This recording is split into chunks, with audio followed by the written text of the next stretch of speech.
Hello my good people, welcome to this channel. My name is Mamba, a YouTuber from Kenya, and this is ARUSHA Stadium in Tanzania. Let's get in and see the latest update of this mega stadium that is going to host AFCON 2027. Let's get and see this Chinese company known as China Railway Construction Engineering Group, what they have done so far.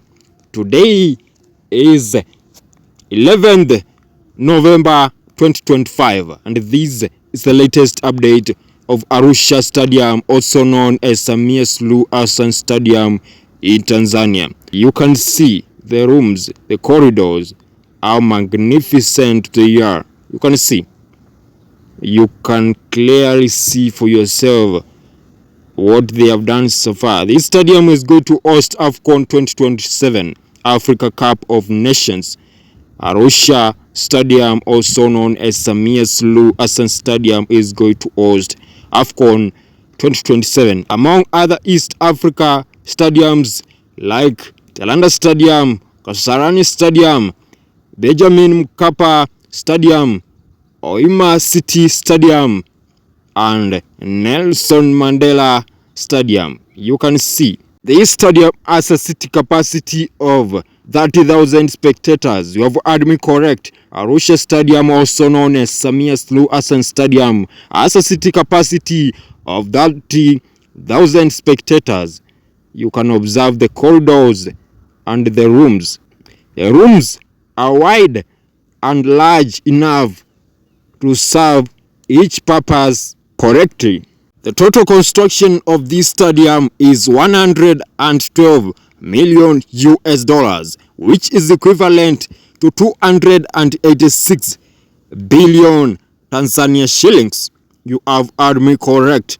The total construction cost of ARUSHA Stadium, also known as Samia Suluhu Hassan Stadium, is 112 million US dollars, which is equivalent to 286 billion Tanzania shillings.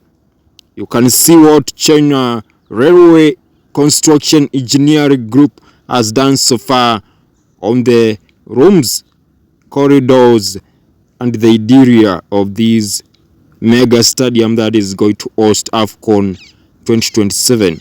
Let's give them credit. You can see how beautiful the rooms are. This is ARUSHA Stadium in Tanzania.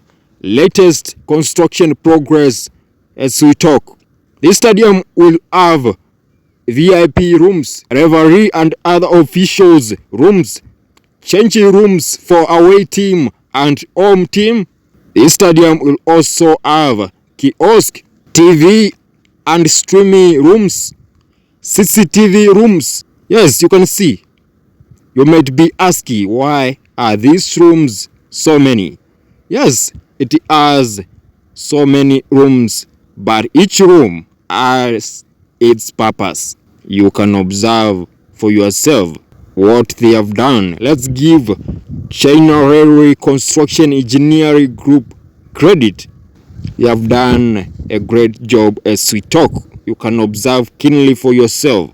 Construction of this stadium began back in 2024 and is expected to be completed in April 2026.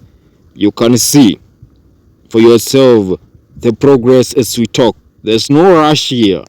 This Chinese company is doing slow but sure moves. You can see for yourself. You can observe keenly what is going on here. If you enjoy this video, like this video, share this video to one or two of your friends. Don't forget to subscribe and turn on the notification bell to get notified every time I upload a new video. Let's keep see what progress has been done on this stadium. You can see keenly the progress of ARUSHA Stadium in Tanzania, also known as Samia Suluhu Hassan Stadium in Tanzania. You can see. I think this will be VIP area. You can see how big it is. You can see for yourself, or even a skybox. You can observe keenly. Let's watch this video till the end. We see what China Railway Construction Engineering Group has done so far.